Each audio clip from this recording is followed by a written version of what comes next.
John Sturgeon is what most of us would consider a real Alaskan. John started hunting moose on the Yukon River below Eagle, Alaska in 1971. He has hunted this area consecutively since that time. That's 45 years. These rivers are normally rock-infested with one shallow riffle after the next. That makes the use of a jet boat difficult, if not impractical.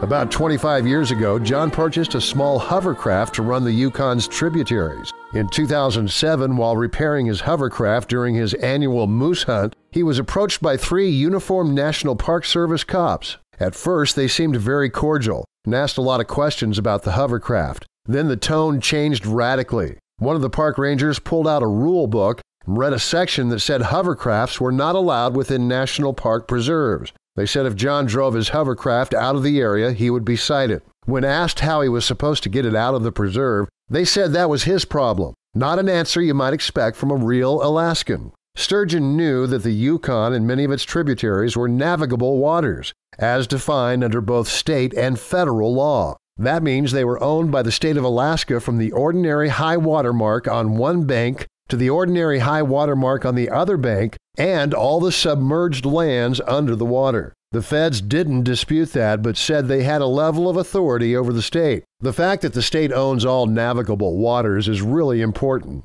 since it means that all the gravel bars in a big river like the Yukon are owned by the state, even if the uplands were owned by the feds. Unfortunately, the feds picked on the wrong guy this time. John did some more checking and found out that when ANILCA was passed, there were some very special provisions added to protect Alaska's lifestyle. Alaska senators and our lone representative wanted to make sure that the Fed regulations would not apply to state and private inholdings. Armed with this knowledge, John filed suit against the feds. The case moved through lower courts and is now scheduled to be heard by the U.S. Supreme Court in January. Sturgeon's lawsuit is all about the important section of ANILCA that is supposed to protect Alaskans from federal overreach. That section assured hunters and fishermen that they would be able to use Alaska's many rivers, lakes, and even tideland to hunt and fish. They would be able to use them to access their favorite hunting and fishing spots without being harassed by the feds. To be clear, Sturgeon's lawsuit is much more than a moose hunter being able to use his hovercraft. It's all about federal overreach. It's all about the federal government keeping the promises they made in ANILCA.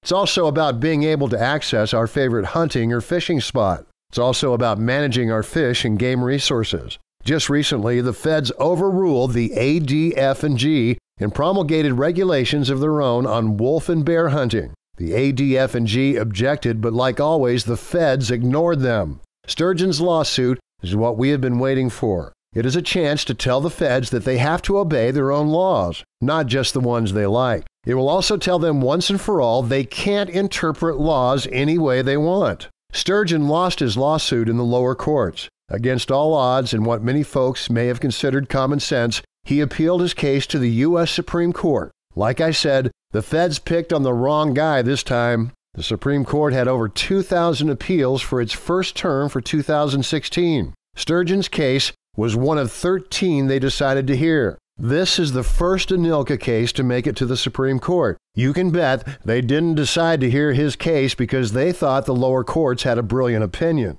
Combine that with the fact that the Ninth Circuit is overturned by the Supreme Court 80 to 90% of the time. There is room for optimism that we will put the feds in their place once and for all. This is a really, really big deal. The time for all this to happen is very short. Sturgeon was notified on October 1st that his case was going to be heard and oral arguments are scheduled for mid-January. That's lightning speed for the court system. As they say, justice is neither swift nor inexpensive. It is going to cost Sturgeon a small fortune to take his case to the Supreme Court. A Washington, D.C. attorney runs from $700 to $1,500 per hour. You better have the best legal team available. Think of it this way. If you're going to have brain surgery, you don't want to look for the cheapest surgeon. You can help by donating to the cause. This is a chance for all of us to tell the feds we're mad as hell. We're not going to take it anymore.